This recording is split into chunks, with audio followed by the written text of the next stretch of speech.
Welcome everyone. In this video, I'm going to go through 5 A-level chemistry multiple choice questions.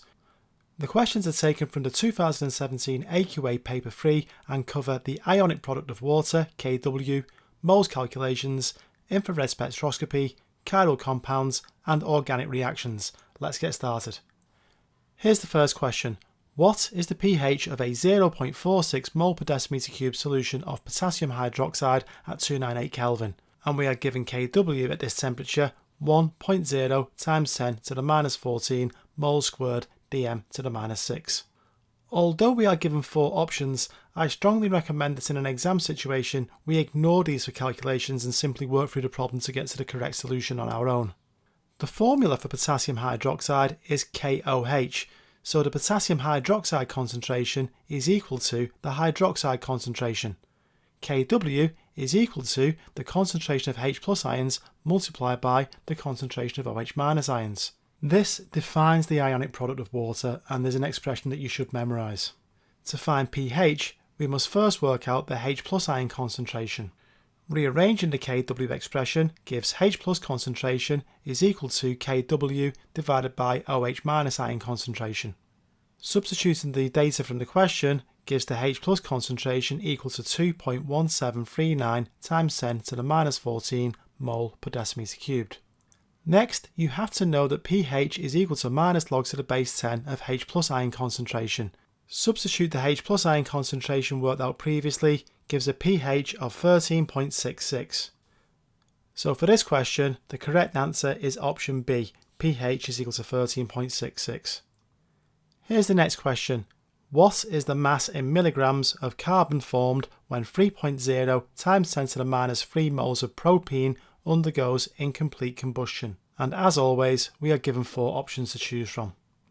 From the balanced equation, 2 moles of propene creates 6 moles of carbon. A 2 to 6 ratio is equivalent to 1 to 3, so the number of moles of carbon is equal to the number of moles of propene multiplied by 3. We are given the number of moles of propene in the question, so the number of moles of carbon produced is equal to 9.0 times 10 to the minus 3 moles. The mass of carbon can be calculated by multiplying amount of substance in moles by molar mass.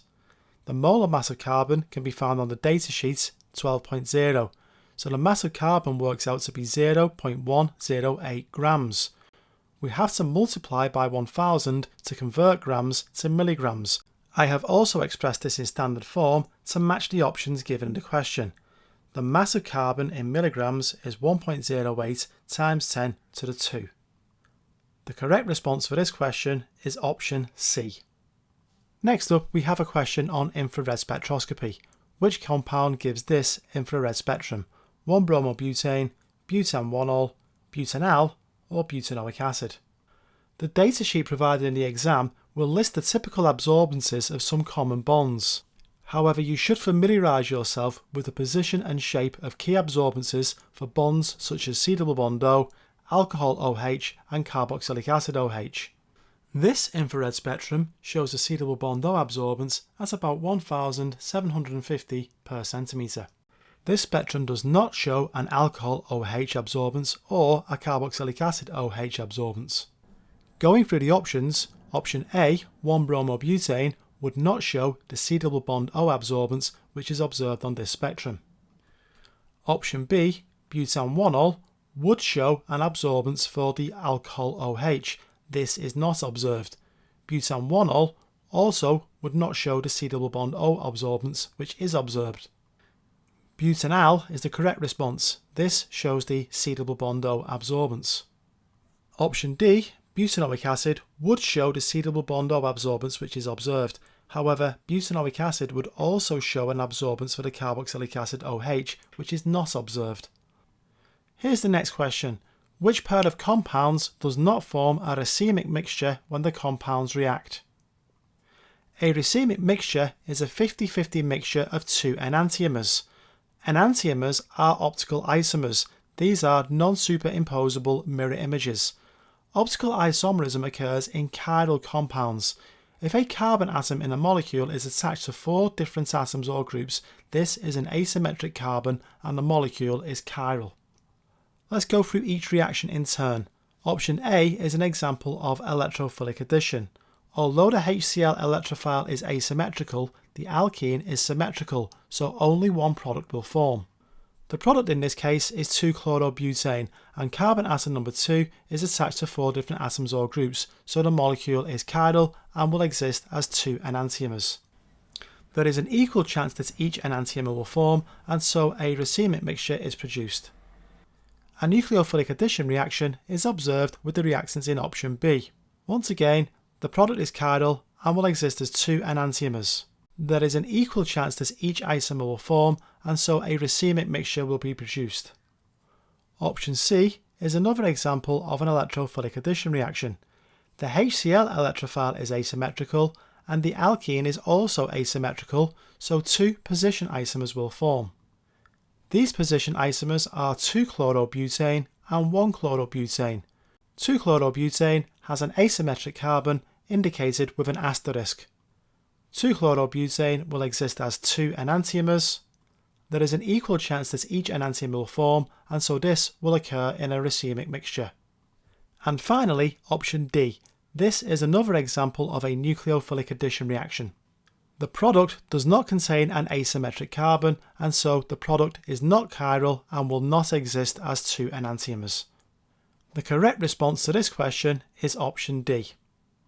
And here's the final question for this video.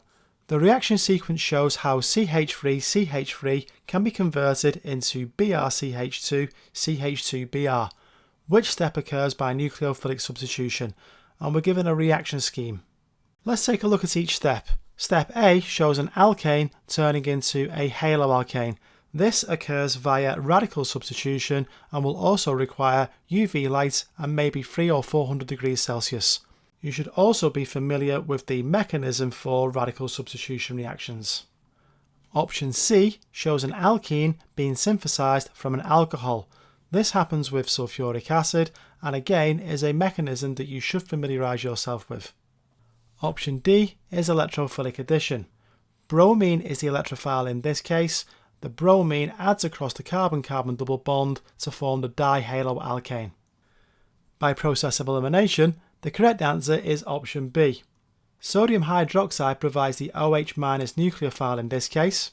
This is also a mechanism that you should be familiar with. The nucleophilic attack occurs due to the polarity of the carbon to chlorine bond. If that's helped, watch this next video for more chemistry explained. Also, check out the website. There's a link in the description and in the pinned comment. Access to the sample site is free and there's a ton of quizzes which will help you with your studies. Any questions or topic requests, just post in the comments. Take care and good luck with your studies.